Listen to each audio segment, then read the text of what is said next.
Have you ever found yourself constantly chasing someone who keeps pulling away? It feels like the closer you get, the faster they run. If you've been stuck in that cycle with an avoidant partner or love interest, you're not alone. But here's the secret. You don't have to keep chasing. In fact, you can flip the dynamic so that the avoidant starts chasing you. Today on Love Decoded, we're diving deep into how to get an avoidant to pursue you instead. And I promise, it's not about manipulation. It's about understanding psychology, building self-respect, and letting attraction do the work for you. To get an avoidant chasing you instead, here are the 11 things you must strategically do. Number 1, understanding the avoidant mindset. Before we get into strategies, you need to understand how an avoidant person thinks. If you don't get this part right, you'll keep repeating the same mistakes. Avoidant attachment usually comes from childhood experiences where closeness felt unsafe. Maybe they grew up with parents who were emotionally unavailable, inconsistent, or dismissive. As adults, they want love just like everyone else, but intimacy feels threatening. Here's what that looks like in relationships. They crave connection, but as soon as it deepens, they feel smothered. They value independence above all else. They avoid vulnerability because it makes them feel weak or exposed. When they pull away, they expect you to chase, and part of them feels validated when you do. So when you're the one constantly pursuing, you're unknowingly confirming their belief that closeness equals pressure. That's why they retreat even further. The key: stop feeding the cycle. To make an avoidant chase you, you have to create a different energy, one that draws them in instead of pushing them away. Number 2, the power of pulling back. The first step is learning the art of pulling back. Imagine this. Every time your avoidant partner pulls away, you get anxious. You text more. You call more. You try to fix what feels broken. But in their mind, this confirms the story. See? Intimacy equals loss of freedom. Instead, you need to do the opposite. When they pull back, you create space too. Not in a cold or punishing way, but in a grounded, self-assured way. Here's why this works. Avoidants are used to people chasing them. When you don't, it disrupts the pattern. Suddenly, you're not predictable. You're not confirming their fear. You're embodying independence. And that independence is exactly what intrigues them. It's like telling their subconscious, I can love you, but I don't need you to breathe. That's attractive. Number 3, build your own gravity. Pulling back only works if you have a strong center of gravity. If your entire world revolves around them, they'll feel it, even if you're silent. So how do you build gravity? You cultivate a life that's magnetic on its own. Passion projects. What lights you up?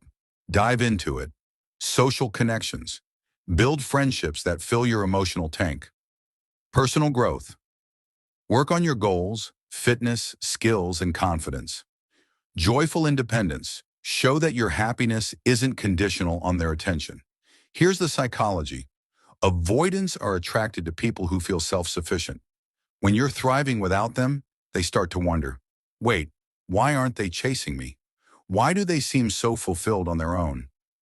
That curiosity becomes the first spark of pursuit. Number 4, master the art of subtle presence. Here's the twist. You don't want to disappear completely. Avoidants may fear closeness, but they still crave connection. If you vanish, they'll assume you've moved on. Instead, you practice subtle presence. That means you reply to texts, but not instantly. You keep interactions light, playful, and positive.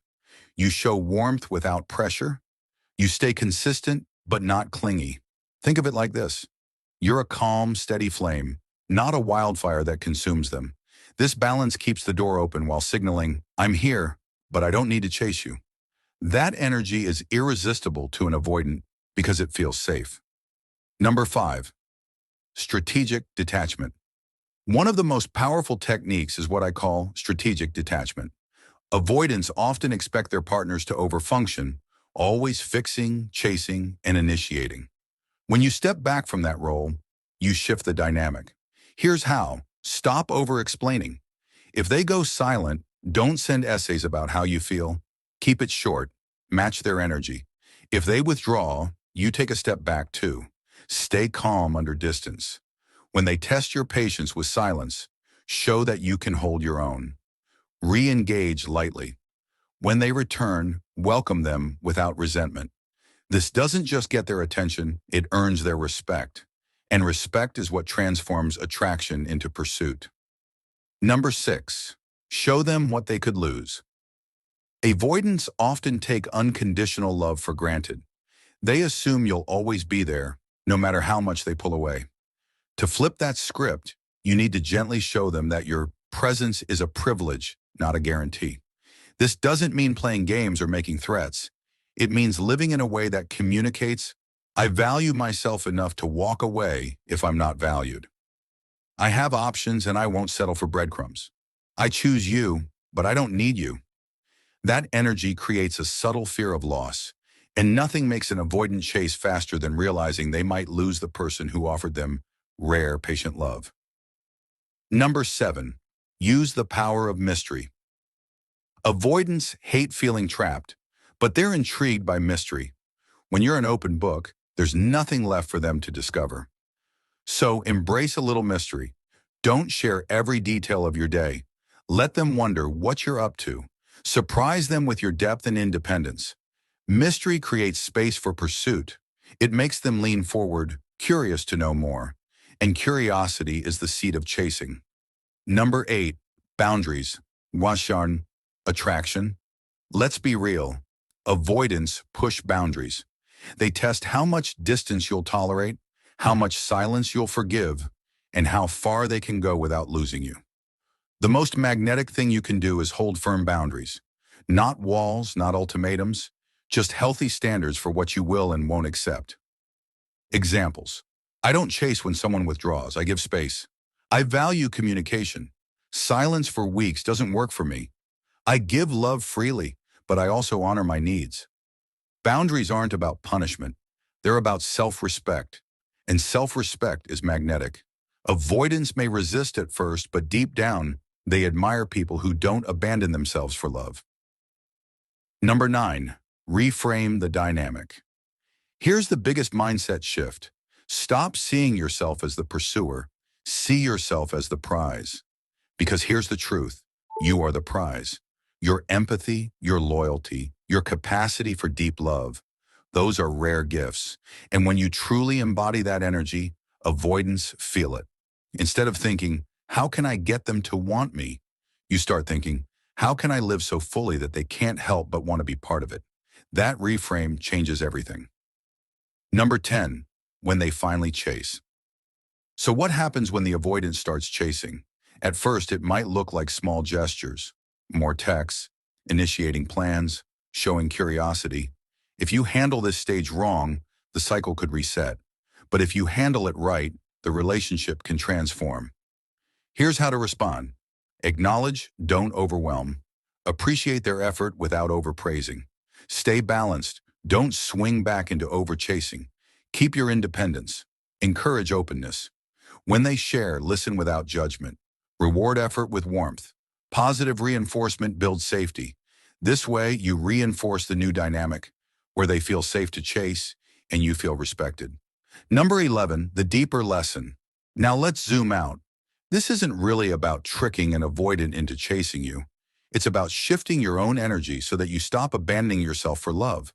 When you honor your worth, set boundaries, and cultivate independence, you naturally become magnetic. Avoidance, and honestly anyone, are drawn to that kind of strength. The deeper lesson is this. You don't get love by chasing it.